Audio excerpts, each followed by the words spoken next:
UFC 315 coming at you live and in HD or 4K or whatever you fancy in pay-per-view. Fortunately, I'm gonna be watching it at what time, because the whole USA and South Africa time thing. So my time will be at 4 a.m. and the prelim is gonna be starting at 2 a.m. and the early prelims are gonna be starting at 12:30. So can you imagine being awake at the wee hours of the morning?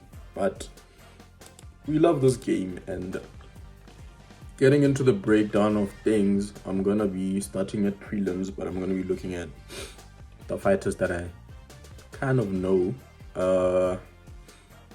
I see Navajo Sterling is fighting Ivan Erslan. I'm not gonna lie, I don't know who that guy is. He's from Croatia though.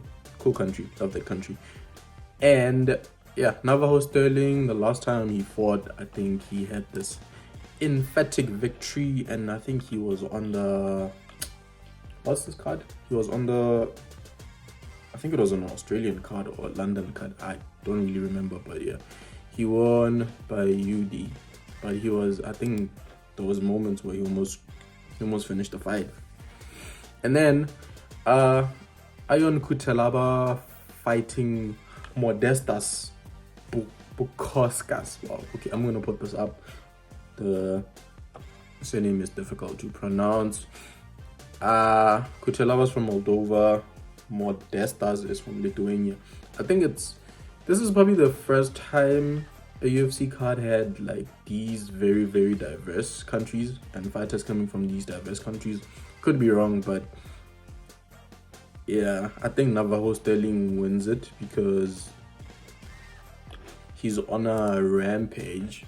And I'm about to tell you, Ivan Erslan, right? This guy has 10 wins by knockout, 1 by submission, and he has 11 first round finishes. So I take back what I said. He might be fighting for the first time in the UFC, but this is the reason he's signed. I mean, he's only lost 4 and he's won 14, so that's insanity.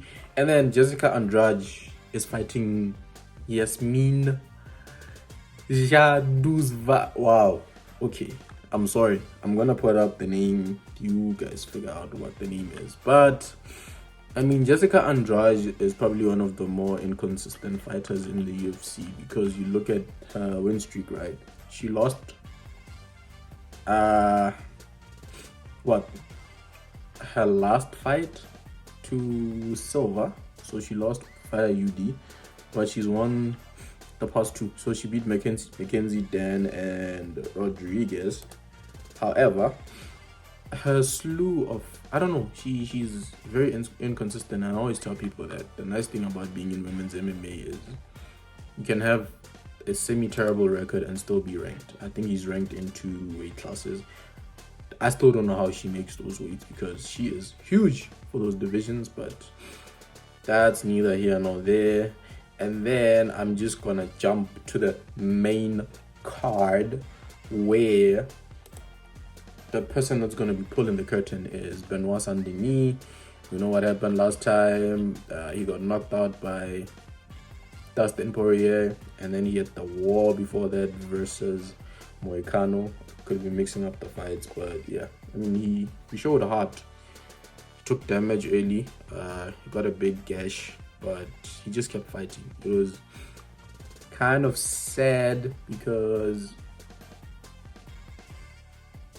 I felt like he probably had a chance of winning if it wasn't for that cut. But credit to Moicano for opening up that cut and the fight going the way it did. And then, I don't know, Dustin just showed that there was levels to these things. But there's something about Benoit Saint-Denis that tells me that if he keeps working on his craft, keeps improving, he is a future superstar. And that's the entire story of the UFC. He's fighting a guy called Kyle Prepolek. This is his second fight in the UFC. I don't know why they're throwing him in the dungeon with this dude, because he lost his last fight via decision. So I guess he's looking to get one back. and he's Canadian, so this is a Canadian card, so I guess they just had to like put someone there. And he wins, he gets ranked, and like I said, Benoit Saint-Denis, he lost to Meccano, he lost to Poirier. Last time he won was versus Matt Frivola by that crazy head kick, I believe. But yeah, I'm gonna go Benoit Saint-Denis for this one because I just feel like there's levels to this thing, and he needs a win. Like, he hasn't been winning in a minute, so he probably needs to get that win back. Alexa Grasso versus Natalia Silva. I am not quite familiar with Natalia Silva's game, but she's on the top fight win streak. I mean, she's put away Jessica Andrade. She beat Araujo. She beat Lee. I guess maybe my concern is there's so many UDs, and Alexa Grasso just gained championship experience, so she's coming from that loss against Valentina Shevchenko, which no one's gonna hold against her because we all know who Valentina Shevchenko is. But she's been training with Diego Lopez, and we know Diego Lopez's credentials, and she's a former champion, so I think Alexa Grasso probably shows that there's levels to these things, and she can do it all. She can finish the fight on the mat, she can finish it on the feet. Her boxing is crisp. She has submission attempts for days, so yeah, that's incredible to see. So I'm gonna go Alexa Grasso by submission or unanimous decision. Yeah. And Jose Aldo is fighting Ayman Zahabi. Jose Aldo is an aging legend. There was a time when he was undefeated for like 10 years in the UFC. He has leg kicks for days that he barely uses these days. I don't know how to explain that logic, but incredible fighter. Very credentialed. I mean, this man has 41 fights to his name. So that tells you everything that you need to know. He has a highlight reel for days. If you're an MMA fan, I don't even need to keep polishing this guy because you know who Jose Aldo is and what he's capable of. And I think he won his last fight against... Oh, he lost to Bautista, but he took out Martinez. And Martinez was like this rising prospect. And yeah, that tells you everything that you need to know. I still feel like he should have stayed retired, but I think he's one of those guys that love fighting. And I mean, 38 is relatively a young age. I was watching him battle. He looks pretty good. So yeah, I can't knock him for wanting to continue to fight. Ayman Zahabi, on the other hand, I mean, this dude has 2 losses only. 6 wins by a knockout, 8 first round finishes, and I think the last time Aldo was knocked out like clean was versus McGregor, and that was a very long time ago. Zahabi is riding a 3-fight win streak, and a lot of people can argue that this is a big step up in competition, fighting a former champion. He has a chance to make a name for himself, but for this I'm gonna go Zahabi via TKO because I just feel like father time in MMA is not really gracious. And Valentina Shevchenko versus Manon Fiorot. She has 7 wins by a knockout. She has 7 first round finishes. She's beat Rose Namajunas. She's beat Blanchfield, which was another upcoming phenom. I believe she still is. She can like work her way up, but she's fighting the pride of Kyrgyzstan and arguably one of the greatest MMA fighters ever.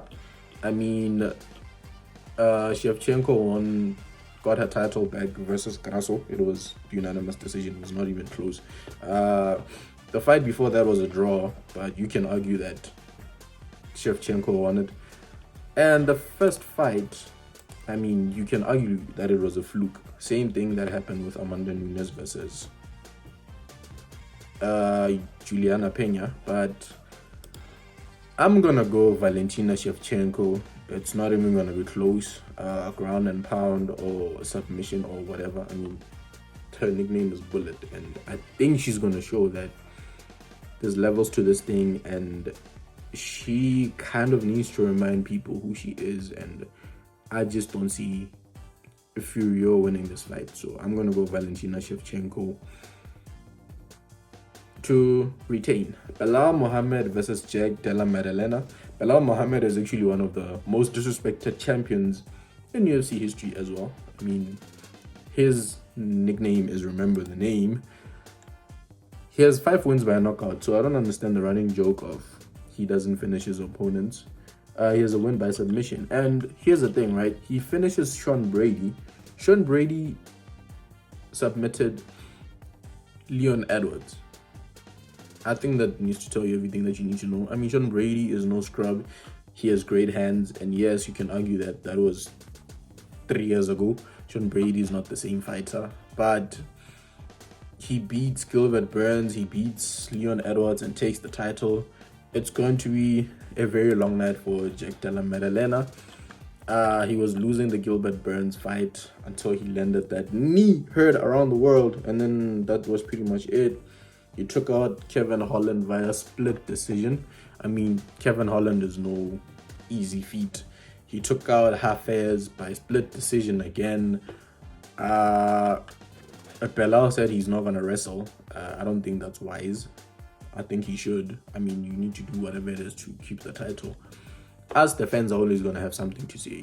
Probably going to call you boring and whatnot, but I don't have to walk inside that octagon and face someone that's trying to take everything that I have or try to take my head off. So whatever he needs to do to win, he should do it. And there's a running talk in the UFC or in MMA that says that being a champion increases your confidence by 30% or something. I don't know who picked 30%. I feel like it's just a running joke or whatever. But it's an interesting one.